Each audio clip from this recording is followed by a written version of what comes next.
Hi guys, welcome to the channel if you've not been on Learning Electronics Repair before. If you're a regular viewer, hi you guys, I appreciate you, welcome back, yeah.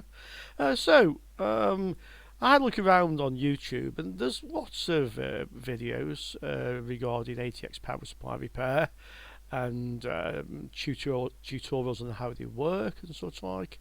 So you might be thinking, well, Rich, what are you going to do here? Anything different? And hopefully, yeah, I am. Really, I couldn't find any one particular video that kind of gave you all the information you need to know to start repairing ATX power supplies. So what I want to cover in this video, and hopefully if you watch it through, you'll have a very good understanding by the time you come to the end of it, yeah? Firstly, I want to talk about how the ATX power supply works, yeah? Once we've covered that, we'll have a quick chat about what tools and equipment you need to undertake ATX power supply repairs, yeah? Then we'll have a look at something very important, which is safety, because these things can be dangerous if you don't treat them with respect and you don't understand the hazards, yeah? If you understand the hazards, listen, you can repair these things safely, yeah, but you need to respect them, you need to know. So we'll have a talk about safety, yeah, and the main dangers involved, okay. Once we've done that, we'll have a look at how to recognise the various sections of the power supply, which I've basically shown you in the how it works section, yeah.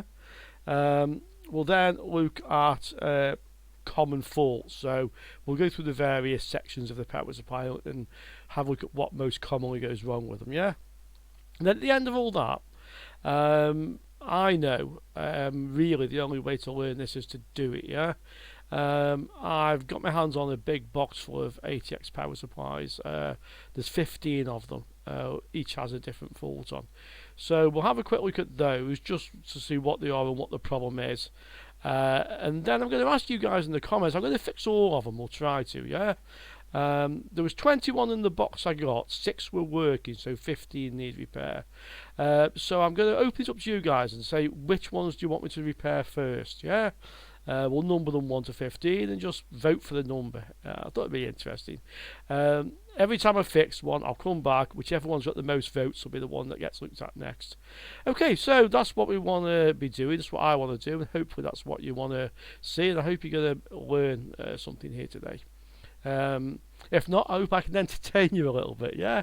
So, okay. Let's have a look at the ATX power supply. I'll just minimize this down a little bit. There we go. Okay. So, ATX power supply. This is one that I repaired in the previous video. I have done a few repair videos, and I will give the link. There's a playlist you can find it on the channel, power supply repair playlist. But I'll link the playlist, and you can have a look at that. Okay, so we all know what an ATX power supply looks like, and we basically, I think you should know what it does. It supplies the various voltage required by a desktop computer. 5 volts, 12 volts, 3.3 volts, 5 volts standby, minus 12. Yeah, and that's the main outputs. So first of all, let's have a look at how it works. Okay, so basically it takes mains voltage input, which is AC, yeah. It converts that to DC, and then it drops it down to a lower voltage, yeah? 12 volts, 5 volts, and 3.3.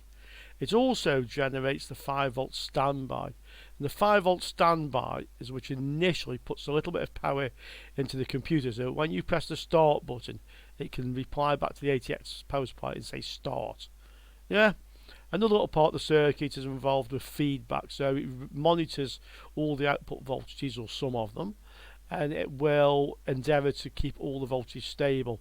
It also monitors things like over voltage and short circuits, so it has protection, or it should have. Again, I mean, you know, there are some cheap and nasty supplies out there, but supposedly it should have protection, so that if there's a short circuit or one of the voltage rails is too high or something it's catastrophic like that's happening, it shuts down. Yeah. So let's have a quick look to see how it does that. So I mean, to understand this, you'll need some understanding of electronics. I've done some tutorials on the various components. If you look in the beginner section on the channel, you'll find that. But there's nothing very technical here, so let's have a look. So basically, you have AC coming in, yeah, live and neutral. If you have live and neutral in your country, it seems here the plugs go either way, so who knows? Okay, so your AC comes in. And typically it will go through a fuse, yeah, one of the leads. And there'll be some sort of filter here to stop noise getting back into the mains, which will involve capacitors and coils normally.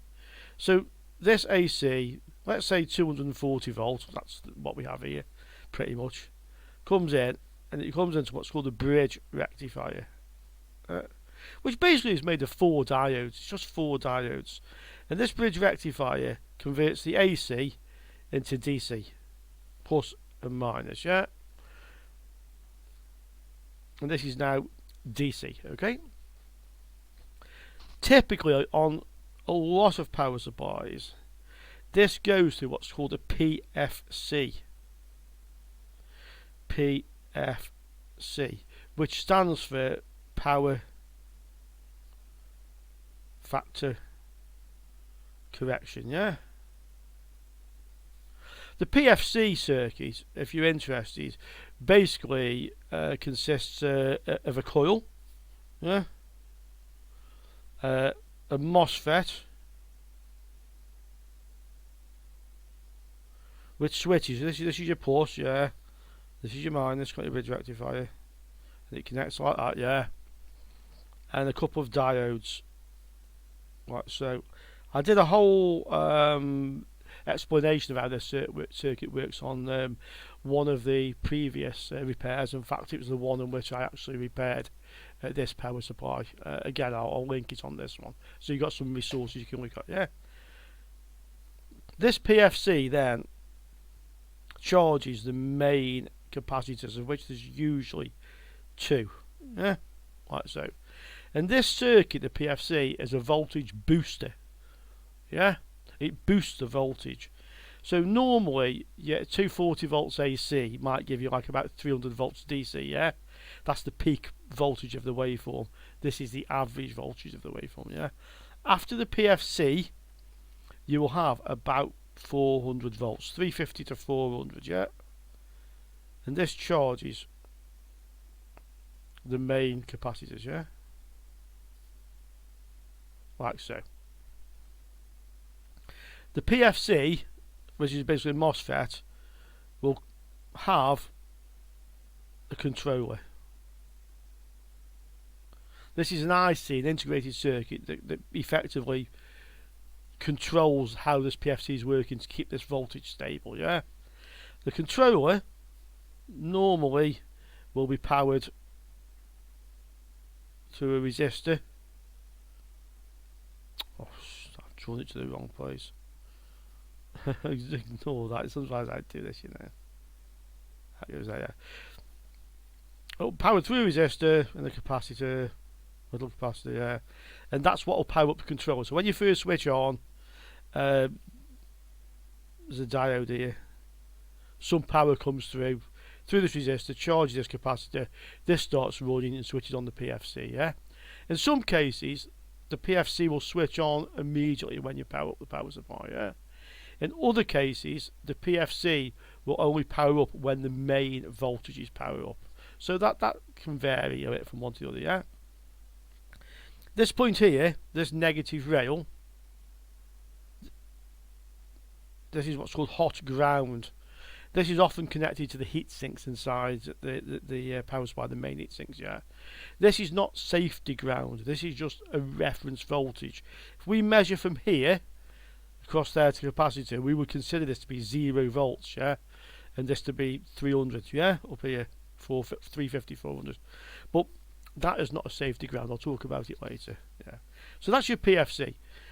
Older power supplies don't have an active PFC like this. They just have a big coil, which kind of does the same thing, but not so well, yeah. Older power supplies still will not have a PFC at all. That this will not be present, yeah. So that's the main things. The idea of the PFC, by the way, this voltage booster, is to make the power supply more efficient. Yeah. So we end up with a high voltage in these two capacitors. Yeah. Now, from this voltage rail here, yeah, the 350 volts, you'll have a little power supply. Typically has a MOSFET, yeah, resistor ground, yeah.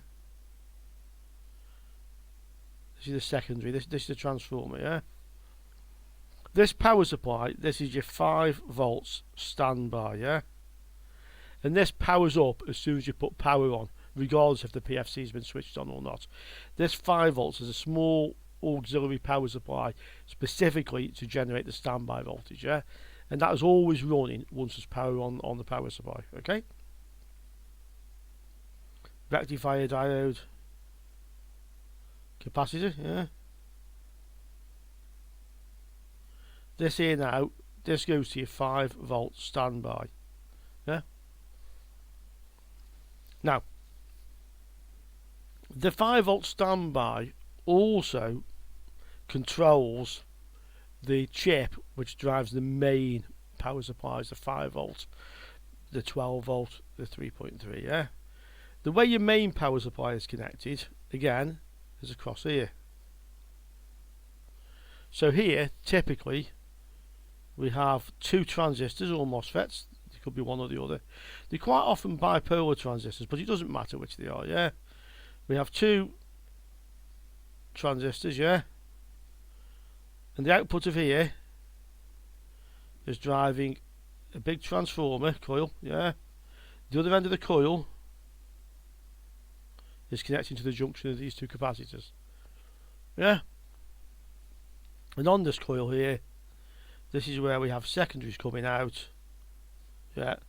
And that gives us 5 volt, your main 5 volt, not your standby, your 12 volt, your 3.3 volt, yeah. So that's what's coming out of there. This is what's called a half bridge circuit. I won't go into the details of it now, but if we come to some repair where we need to understand the half bridge, then we'll look at how this thing actually works, yeah. But for the half bridge to work, basically these FETs have to be turned on and off in turn. First one is turned on for a very short time, then it's turned off, and this one's turned on for a short time, and back and forth.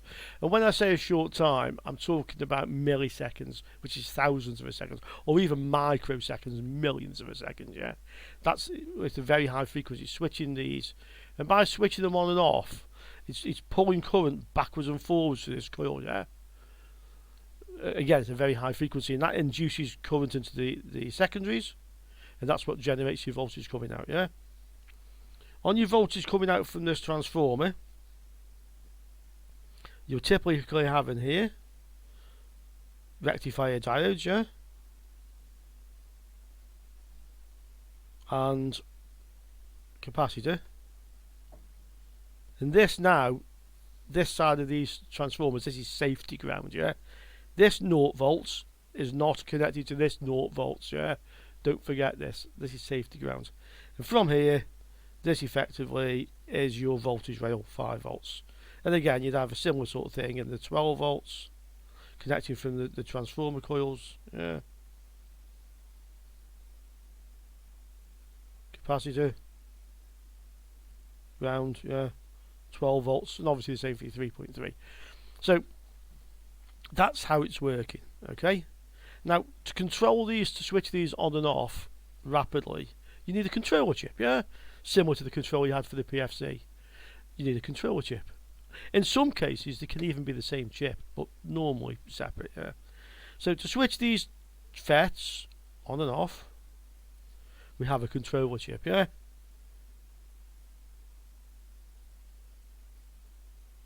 Called pulse width modulation.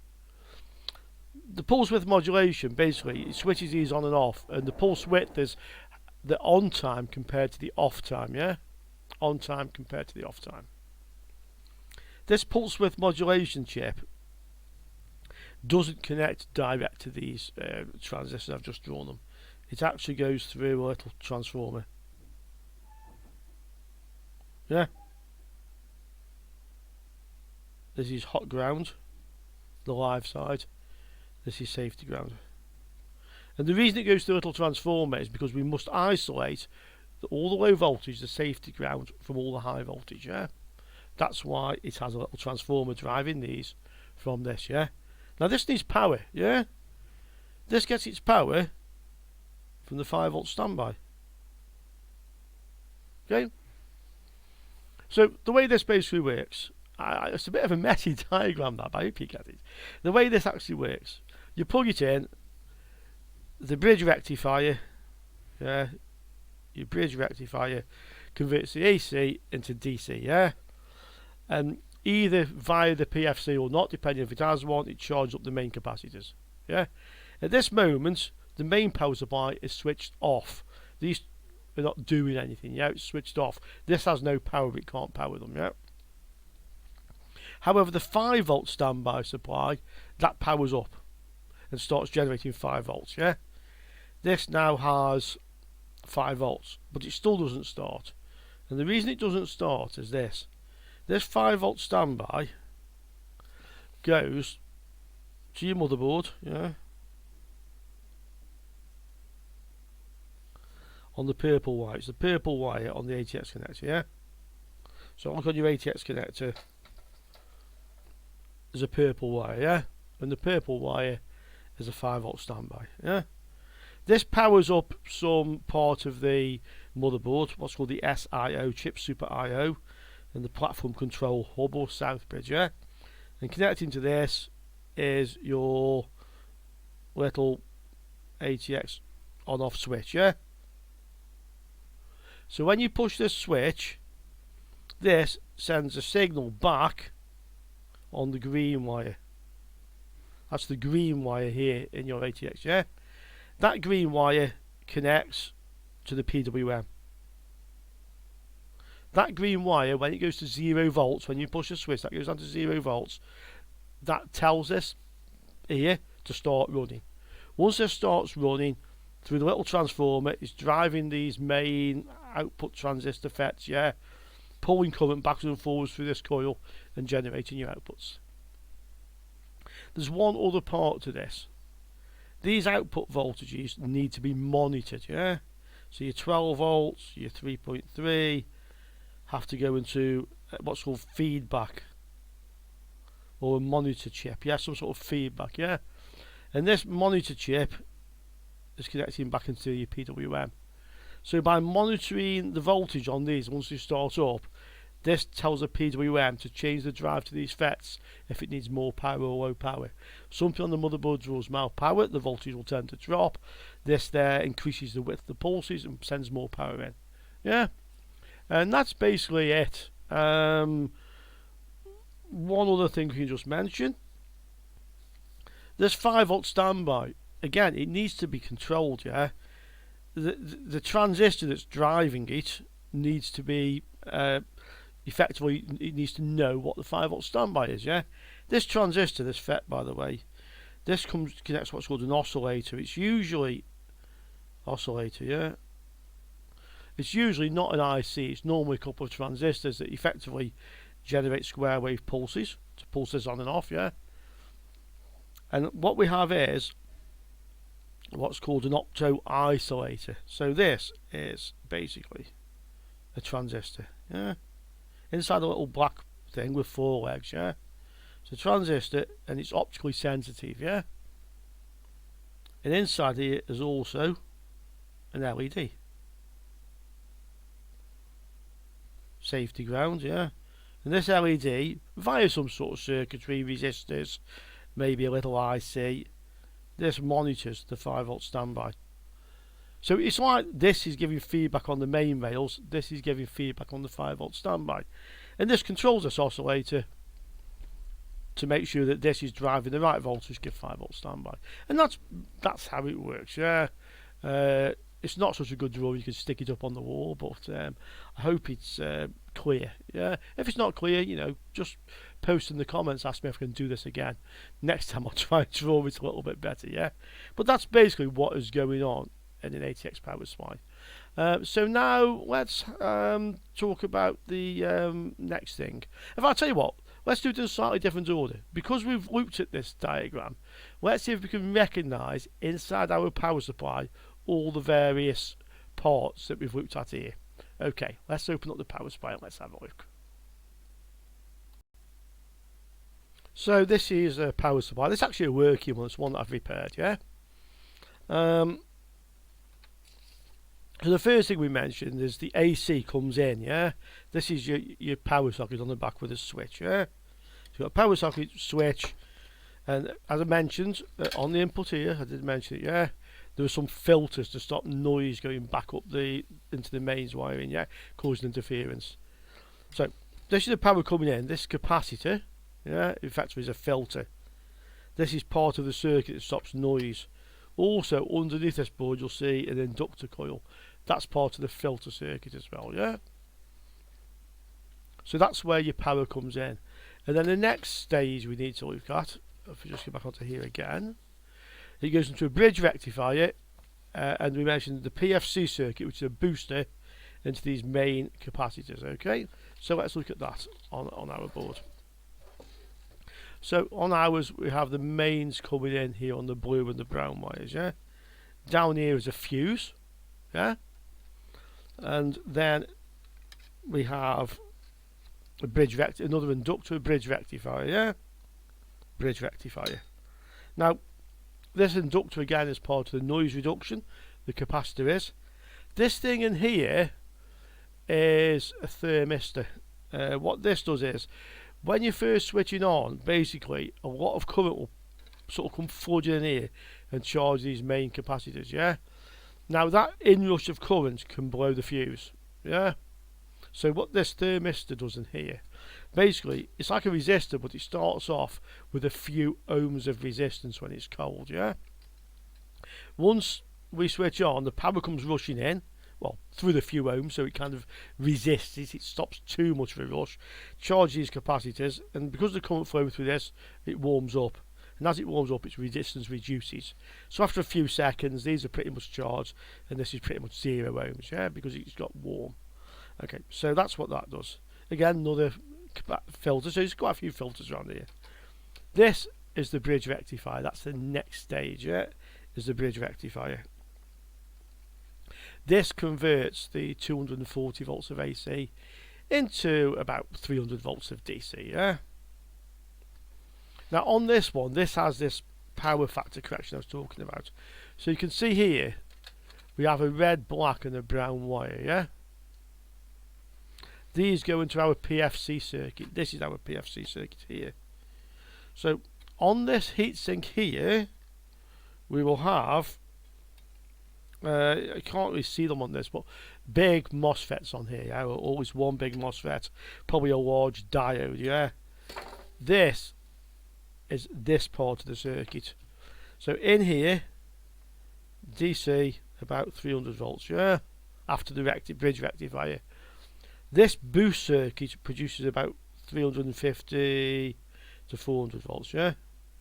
And that's what we have here. So this will be quite a large component, and this diode will be quite a large diode, or this one, yeah?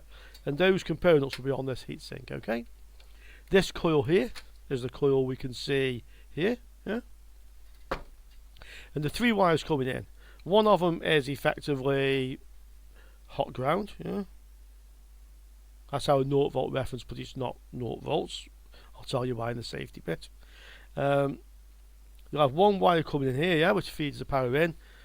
Probably the red one, I think it does this one. I think the black one is the hot ground. And then the brown one is this power feeding back out of here to these capacitors. So this part of the circuit, yeah, is on this circuit board, okay? The capacitors there are there on the main board. So we've now converted our AC into DC, yeah? AC to DC, we've been through the PFC, we've got about 400 volts. Okay, that's what we see on this section here. Okay, now you'll see there's another heatsink here, yeah? So the first heatsink is on the PFC, second heatsink. Sometimes it's not like this, sometimes they're all in line, 1, 2, 3, yeah? So it'll vary how it looks a little bit. Now, on this heatsink, we will find our standby supply. That's this section of it, yeah? This section, yeah? 5 volt standby circuit, yeah? And also this oscillator will be down here. So, as I mentioned, the standby, yeah, 5 volt standby, drives the transformer, yeah? Other side is a diode, capacitor, and this is 5 volt standby coming out. So, in our case, if we look down here, can we see them clearly? Yeah, just about on the back. Just about. On here are 3 large transistors or FETs. One is there, yeah, that's a 5 volt standby. And the other 2, you can't really see them behind these capacitors, but there's 2 others, yeah. That's your main supply. That's this one, okay. This transformer, the big one, is this one, the one that's driving from the big 2 transistors, yeah, through this coil, primary, backwards and forwards. This is giving you secondaries, 5, 3.3 and 12, yeah. That's the big transformer, yeah. There's 2 others. This one is the one that generates your 5 volt standby, and you know that really because it's nearest to the transistor, yeah, for the 5 volt standby. Other side of this transformer here, can you see down here? Can you see it there? That, yeah. That diode and probably these capacitors down here, those are the ones I've drawn here. So after the transformer, this is your 5 volt standby, yeah? This is the diode you can see. This is the capacitor, it might be a few capacitors. Easiest way to test this is if you measure from this diode to the purple wire on your ATX connector. If you've got continuity, that's your 5 volt standby. Okay. This 5 volt standby, as I mentioned in my diagrams, keep referring backwards and forwards, yeah? The 5 volt standby powers the pulse width modulator that via another transformer drives the main switching transistors, yeah? Okay. If we look here on our power supply, ours is down here, yeah? This here is the controller chip, the pulse width modulator, yeah? And this is powered via the 5 volt standby. You can see coming down here, by the way, the green wire from the ATX. I mentioned this switches this chip on, yeah? And the purple wire, if we can find it, it's buried in this lot somewhere. Purple wire's here. Can we get it in view? Purple wire's here, yeah? Goes back down under there, and you'll see that purple wire ends up, it's there. If you can see it in here, I haven't got my torch here today, but the purple wire ends here, which I told you, if you remember, this diode and these capacitors is your 5 volt standby. So 5 volt standby comes on, 5 volt goes onto the purple wire, yeah? Powers up parts of the motherboard, you press your on off switch, ATX on, sends 0 volts onto this one here, and that's what switches this chip on, yeah? Once this chip's running, it needs to drive the main switching transistor over here, yeah? And it does that via the 3rd transformer, yeah? This is what I showed here in on my little bit of diagram. So, pulse width modulator, yeah? Power comes in from the 5 volt standby, yeah? The start signal comes in the green wire from your motherboard, yeah? And then via this transformer here, it drives these transistors, yeah? That then starts your main power supplies running, yeah? The only thing we haven't talked about now are the feedback circuits, yeah? This feedback that monitors the power rails and controls this pulse width modulator, yeah? That, on this one, is down here. There's another chip, yeah? This chip will be involved in monitoring the various voltage rails, and effectively signalling back to this pulse width modulator, telling it how much more, how much less drive to send into the main switching transistors. Yeah. The feedback for the 5-volt standby, buried down in here, so we can see the diode. Yeah, the capacitors, the purple wires just here. You see this little thing here, this little bugger down here with 4 legs. Yeah, this is the Octo Isolator. And we go back to my diagram again. Where is this standby? Yeah. Monitoring from the 5-volt standby. Effectively, when it gets enough voltage here, it turns this LED on.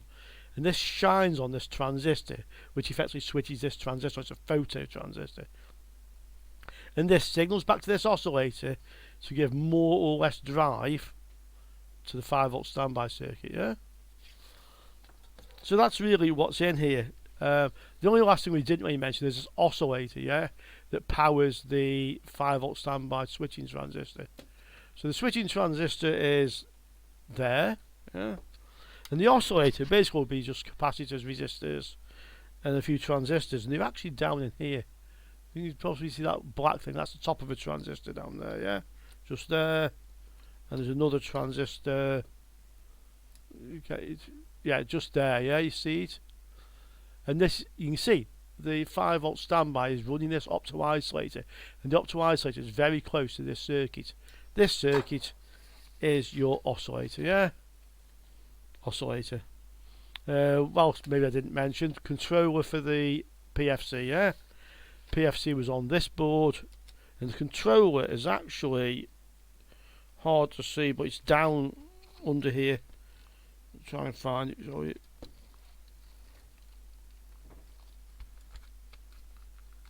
Yeah. Sorry, I'm looking in the wrong place. It's not down under there at all. No, it's down under here, yeah. The controller for this PFC, if we just get a bit of light down here, you can probably just see there by the end of my pen the legs of a chip, yeah. That chip is this one, controller. So that's how it all basically joins together. Let's just zoom out so you can see all of it now, really, a little bit, you know, smaller scale, yeah. You can see it all, yeah. So that's the circuit basically, and this is the power supply and the various sections, yeah. The last one I didn't mention, obviously, is after the 5-volt, after the main transformer, the power supply, yeah. This 5-volt standby belongs to that, by the way. This is your main transformer, yeah. On the secondaries, you've got diodes and capacitors, yeah. That's what these are. The diodes are on here, yeah. Again, they'll be large. You can probably see them down under here, yeah. See the silver end, yeah. The capacitors mostly are hidden down under here, under the wire. And these coils are also part of that. So as well as having diodes and capacitors, there's also inductors in this circuit as well, yeah. These are what these are. These are the output inductors, yeah. And these inductors and these capacitors under here are the diodes on the heatsink. They're responsible for converting the output of the transformer from AC to DC. That's the diodes. Smoothing it is the capacitors, and removing high frequency noise and ripple are these output inductors. Okay, so that's what we have basically in the topology. You'll find some power supplies that don't have PFC. You'll find some that just have a big coil instead of the PFC, and you'll see a few variations, but pretty much all will have the 3 transformers: main transformer, auxiliary or 5-volt standby, and the drive for the transistors. They'll mostly have 2 capacitors because it's what's called a half bridge, yeah. The output circuit's a half bridge. Yeah, that's what we have. Okay, so let's now have a look at the tools and equipment we need, and let's talk a little bit about safety. So to repair ATX power supplies, what do we need? A multimeter. Basically, we need a multimeter. Okay, we need a soldering iron. Soldering iron, yeah. And as essential as those two, one other thing we really need is a light bulb. Yeah, or in my case 2 light bulbs, but that's not so relevant. A light bulb. So I think you all know what the soldering iron does, so we don't need to talk much about soldering irons, yeah? I'll just put that on back on one side. I think we all probably know about multimeters. I did a tutorial on how to use the multimeter, yeah? And this has been mentioned if you see my other videos and other people's. What does a light bulb do? Well, the thing is with power supplies, when you're repairing them, A, you don't know what condition they're in to start off with, and B, if you do something wrong during the repair, it's quite likely you'll either cause a short circuit or you'll put the power supply into a situation where it wants to self-destruct, yeah? And to prevent that from happening, that's what the light bulb does.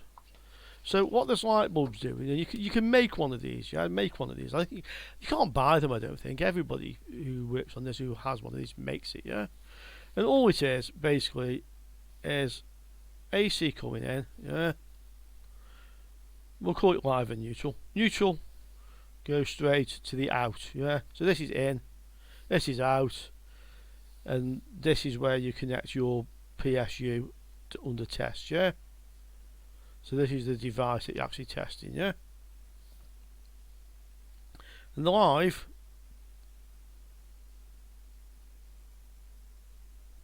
goes via the light bulb, yeah, like so. So the device you're powering gets its power through the light bulb, yeah. On mine I have 2, but the main one is a 60 watt, okay. The idea of this is if I plug something into here and I switch it on and this is short circuit, the worst thing will happen is a bulb will come on because you've made a circuit, yeah. If I've done something wrong during the repair, and for instance like the transistors that are doing the switching on the main power supply suddenly both turn on at the same time, that would cause a short. Normally that would blow up the transistors, quite possibly the bridge rectifier and some other bits as well, yeah.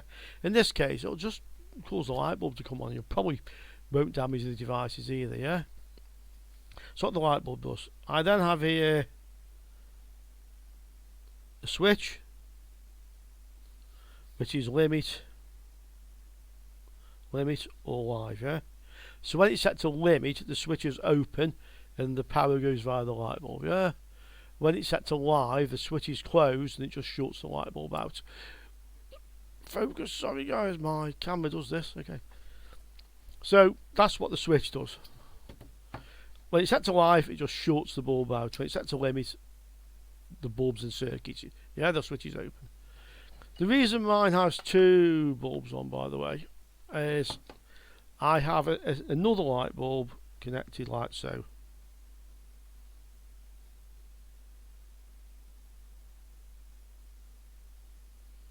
Yeah, and this one's a 100 watt.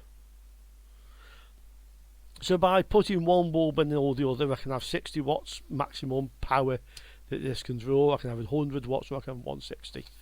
That's not really important. I would say if you're doing ATX power supplies, a 60 or 100, let's have one light bulb, it's fine, yeah.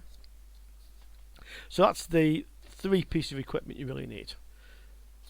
Apart from that, posi drive, screwdriver, Stanley knife, straight screwdriver, you know, just the normal wire cutters, just normal electric tools, yeah, electronic tools, repair tools. Okay, so that's the equipment we need. Now, let's talk about safety, yeah. Just before we go to safety, sorry, I forgot this. This is a power supply tester, yeah. You can get these off, I got it from AliExpress.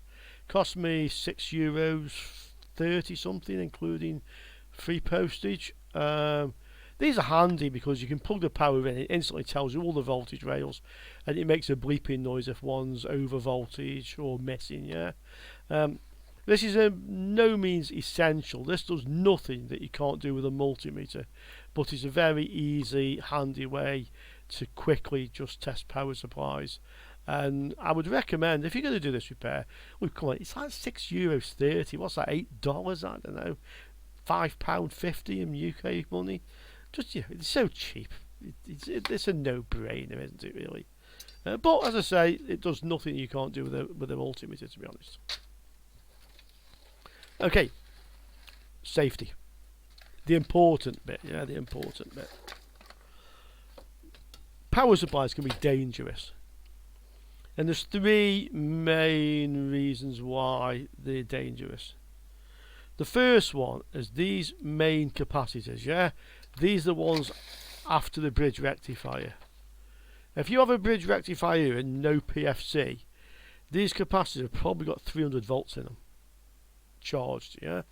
If you've got PFC, they've probably got 350, 375 volts in them, charged, yeah? Now, under normal circumstances, the power supply is running and it's effectively drawing power from these capacitors. So when you switch off the power coming in, the capacitors will just discharge. It might take a few seconds, but because the circuit's drawing power, they'll discharge, yeah? The danger occurs when this isn't working, or in particular when this isn't working. If you've got no 5 volt standby, these transistors will never switch on, so this circuit will never draw any power, yeah? If your 5 volt standby isn't working, it's quite possible this isn't drawing any power either. So what happens now, you plug this in and switch this on, and within an instant you've got like 375 volts here, yeah? That is dangerous. That is actually lethal. That can kill you, okay? Let's not make any bones about this. Bones, you'll be bones when you're buried, yeah? Let's not beat about the bush. That can kill you, yeah? So you need to be sure when you open the power supply up that these are discharged. You can either leave it for a few hours, yeah? You can leave it for a few hours. You can check to see if there's any charge in them, and I was showing you that when we do some repairs. But you must be aware that these can hold a very high voltage. As we look at some real repairs, I'll explain to you the ones where I know there isn't a voltage in them, the ones where I know there is. And when you understand that, you have a far better understanding. That's the first danger. Second danger. This heatsink with the main switching transistors is probably live, yeah? It's probably live, and the one on the PFC might be as well, but in particular the one on the main switching transistors is probably live. Now, I mentioned this a little bit when we looked at this, yeah? The negative end of these capacitors, the negative end of the bridge, is our reference point, 0 volts. So when we're measuring voltages in here, we measure black lead on here and red lead, for instance on here is read 400, yeah? We can put the red lead into different places and read different voltages on the high voltage side. But this isn't ground. Inside your bridge rectifier basically is 4 diodes, yeah? And let me just show you how these diodes wire up, what a bridge rectifier is, and then you'll understand. So, AC coming in, yeah? Live, neutral, 240 volts AC, okay? Coming in to your bridge rectifier. Let me draw it the right way round, because I have an habit of drawing these things the wrong way round.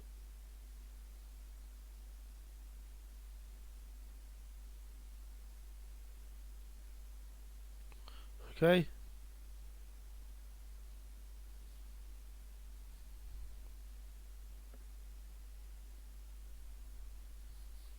Minus, plus, yeah? And this end is connected to your hot ground, yeah? And probably connected to this heatsink I'm telling you about as well, yeah? Almost certainly connected to that. Now, the way the bridge rectifier works, plus over here, and this is where your big capacitors are, yeah? The ones that hold enough charge to kill you. And I'm not joking, unless you know what you're doing. Right. So, when you first power this up, AC is coming in here, yeah? How does it work? AC is positive and negative alternating, yeah? When the live is positive with respect to the neutral, this diode conducts in the direction of the arrow, plus to minus, and charges the positive end of the capacitor. Yeah. When it is negative in respect to the neutral, yeah, then this diode conducts opposite way, yeah, and the live is connected to the negative end of the capacitor, yeah, and this is the negative half cycle, and this is the positive half cycle. So you only get DC here. Technically, out of your bridge rectifier, you get like this sort of thing, yeah. So it's all positive halves, and effectively the other end would all be negative halves, yeah. The other end, right? So that's supposed to go there, right? So that's how it works. So on the other half cycle, you're neutral, yeah. When your neutral's positive compared to your live, this diode conducts, and the positive again comes to the positive end of the capacitor. When it's negative with respect to that, this one conducts, goes to the negative, yeah. But look what's happening. This hot grounds your 0 volts, yeah. Half the time it's connected to live, positive half cycle, via a diode, that one, yeah. Another half the time it's connecting to neutral. So half the time this is live and half the time this is neutral. They used to call this, back in the day in the 80s when I was taught, half mains potential, yeah. Because on average it's half the voltage. Because, you know, if you measured it on average, it's 110 volts compared to Earth, yeah. When they say half mains potential, what they really mean is all of the mains potential for half of the time. Yeah, so every half cycle that's live. That's why touching this heatsink is not a good idea. Yeah, and that can kill you. Okay, that's two things that can kill you. A third thing that can kill you, and this is maybe not quite so obvious. Down here we have the on-off switch, yeah? So this is your on-off switch. Okay? And it's down here, underneath this coil.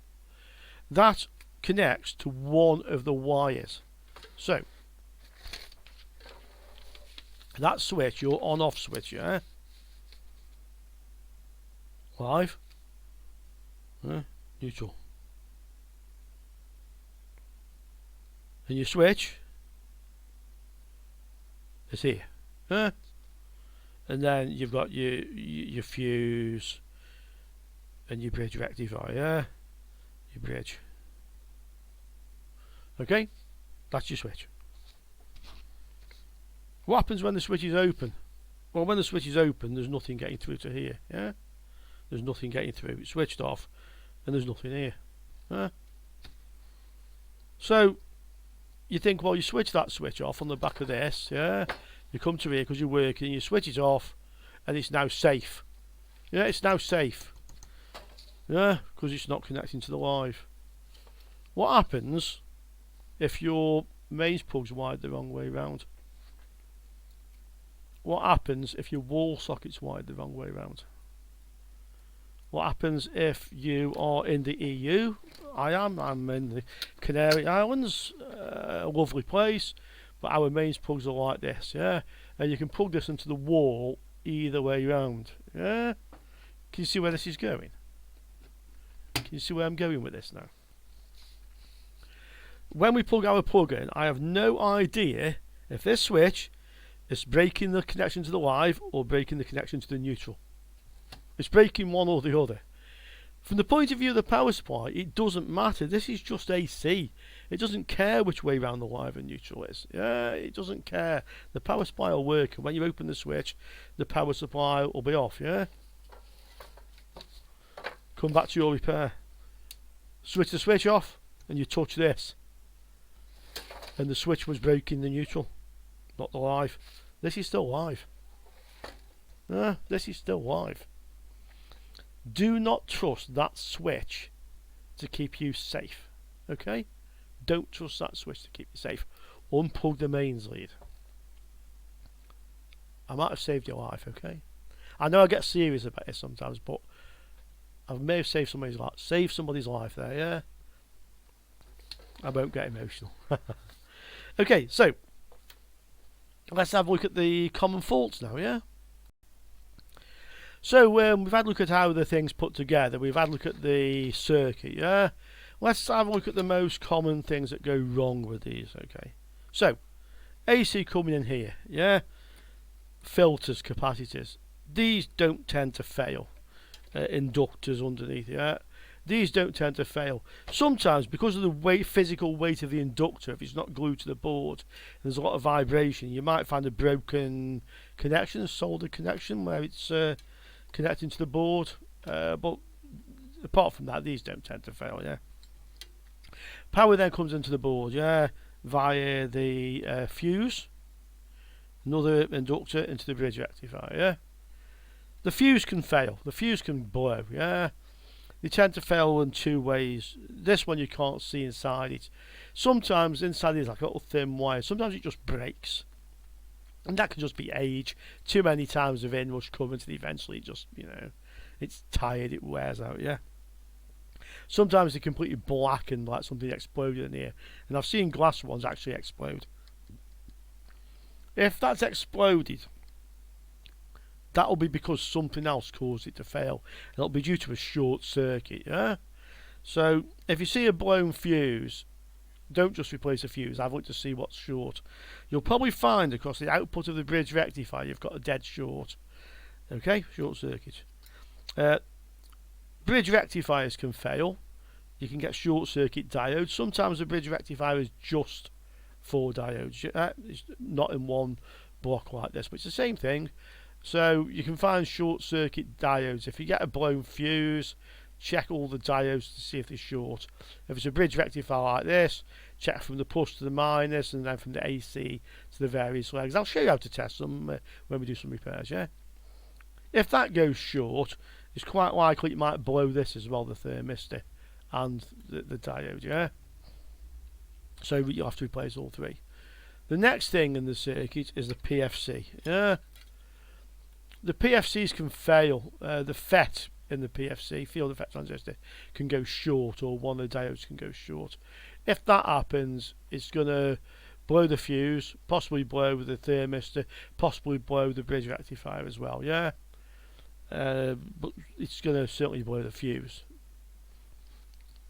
Unless something else blew first. I've seen PCB tracks blown off the board before the fuse blew. But that's would cause some sort of catastrophic short and you'd see something blown, yeah, if the PFC fails. Next is your main capacitors. These could go short, but I've never ever seen one go short. These tend to either leak, in which case there's all horrible goo down here, or the tops are swollen, yeah. That sort of fault would probably not cause blow the fuse, but it would certainly cause the power supply not to work, or not to work well. This glue, by the way, if this is all gone black or very dark brown, it's possibly conductive and it could also cause a short. So if you see that glue very discoloured, I'd say get it off the board, yeah? Okay. Next one, your auxiliary power supply, 5-volt standby transistor and the two main transistors. Any of these can fail, yeah? They tend to go short circuit, okay? If they go short circuit, again, they can blow the bridge rectifier, possibly the diodes and the transistor in the PFC, and the fuse, yeah?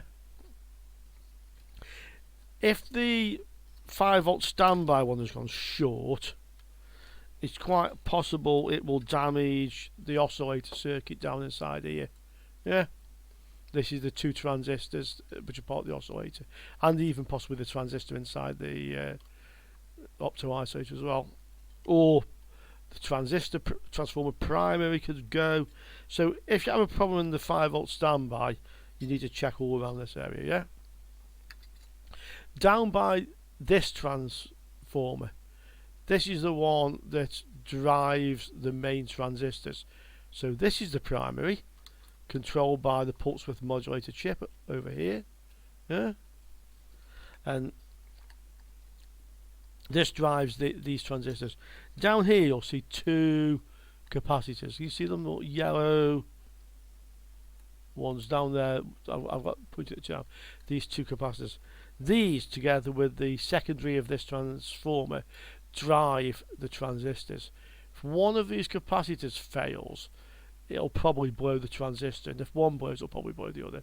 So if you've got blown main output transistors and you can't really see why, because and when I say you can't see why, because there's no shorts further on the line, on the output, those capacitors, yeah. Right, after your main transformer, you've got your diodes here, your main rectifier diodes, okay? These generate the 3.3, the 5, the 12, yeah? These can go short circuit. If they fail, they almost certainly go to a short circuit. If that happens, this probably won't start up, or it starts up and blows a fuse, or it starts up and shuts straight back down again, yeah? On the output side, if I just remove this so you can see a little bit better. This is a fan controller, by the way, if you wonder what this thing is. This will control the fan, yeah? Little fan controller board, yeah? You see the fan connection here, and a few transistors, yeah? Now, under here now, you'll see lots of capacitors, yeah? On the outputs. These capacitors tend to fail, and when they fail, the top of them tends to go bulged or brown, or they've leaked out onto the board. Quite common to expect to find capacitors here that have failed, yeah. Normally, if these fail, they'll cause unstable output voltages. Sometimes the power supply won't start up, yeah, or it will start up and shut straight back down. These output inductors, it's very unlikely one of those would fail, yeah. They don't tend to fail. Controller IC down under here. This is powered by your 5V standby. So your 5V standby is this transformer, this diode, and this capacitors, yeah? If these capacitors fail, and again, capacitors are the most likely thing to fail in the power supply, yeah? The most likely fault is capacitors. If these fail, they've bulged, they've gone brown, sometimes they can't visibly see a problem, they've failed. Your 5V standby will be unstable, it might be too high, yeah? If the 5V standby is too high, it can easily blow the controller chip here, the pulse width modulator. Typically, these run on 5 volts and they have a maximum voltage rating of 5.5 volts, so it doesn't got to go very much out for that to blow. Yeah. Other than that, obviously noisy fans, are going to go. And that's really the main things that are going to fail on the switch mode power supply. I'm sure we can find some weird and wonderful faults, but generally speaking, that covers the bulk of it, yeah. And certainly the most likely stuff you're likely to find, you're going to see. I'd say that probably covers more than 9 out of 10 of your repairs, yeah. More than 9 out of 10. Okay. So let's have a look. I did promise I'm going to show you some faulty power supplies now, and let's see what we've got. I'm going to put numbers on them all, and what I'd like you to do, I hope you've watched this far. Let's see, I'm going to start fixing one in the next video. I'll just pick something, but in the meantime, if you tell me which one you want to see be repaired first, vote for them, yeah. Just give me the number, and whichever one's got the most votes, I will repair next. Okay, let's look and see what we've got. Okay, hope you made it this far. So let's have our hall of shame, yeah, our hall of shame. First one, JNC. It's a 300 watt ATX power supply, and it's dead, yeah. Doesn't power up at all. Let's call that number 1, yeah. Let's see what else have we got here. Hall of shame number 2. FSP group, 300 watt ATX. The 12 volt is high and the 5 volt is low. That's the problem with that one, yeah. Let's have a look at number 3. So, okay, number 3, what we have here. Number 3. Sigmatech, 500 watt power supply.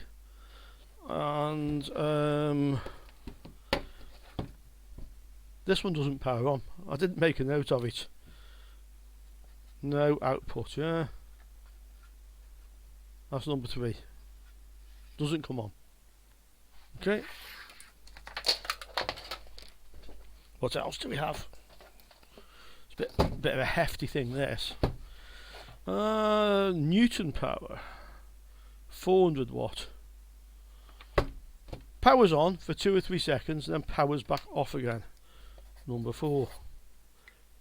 So get your votes in. You can vote for more than one of them, but if you vote for more than one, I will take your votes in the order that you place them. Yeah. Okay. This one almost works. This is 460 PC. Is that the wattage of it? I don't know. Maybe it's a 460 watt. Got a nice dent in the. Sorry, maybe it's a 460 watt. Got a nice dent in the side of it. And no, it's a 250 watt power supply. Yeah, 250 watt. 5 volts and 3.3 volts are slightly unstable. Number 5. Let's have a look at number 6. Yeah. Do you like this, by the way? Number 6.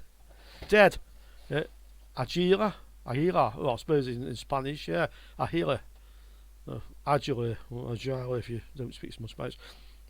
Allegedly 400 watt, but there's no weight in it. Dead. Yeah. What are they up to? That number 6. That's number 6. Yeah, number 6. Keep going. There's 15 of these we can play with. Number 7 works, but the 5 volts is slightly unstable.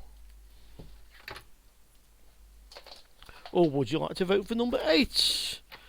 Number 8, FSP group again. Powers on and powers on and then powers straight back off again after a couple of seconds. Yeah, powers on and just powers straight back off again. Number 8.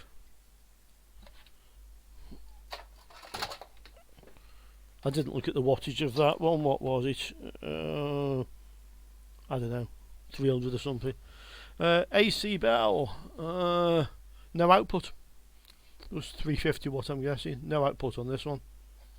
Number 9.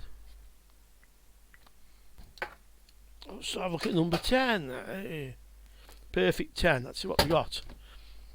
Premier 400 watt ATX 5 volts unstable. Do you want to vote for number 10? Ah, well. 11. 3.3 volts is too high. I think it was 3.9. May have been unstable. CRAN, KRAN, switching power supply. So Spanish. Don't remove the top. Attention. 400 watts. 3.3 volts too high. What are we now? We're on 11, aren't we? Are we 11? I might have one more than I thought I got, unless I've missed a number somewhere. Okay, that's number 11. It looks like a 16. Compact, well-known make. 12 volts is low on this one. Some bloody weight in that thing for a power supply. What is it? 240 watts. Only 240 watt. Weighs a ton. Who wants to vote for number 12?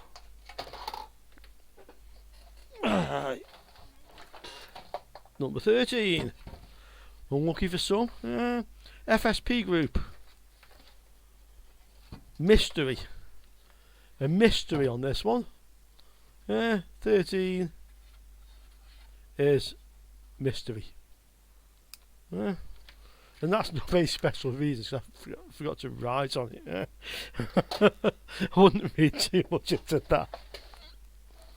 Let's see what else do we have. 14. Colours it. Colours IT. 12 volts low. 420 watt. 14. Do you want to vote for that one? Or do you prefer number 15?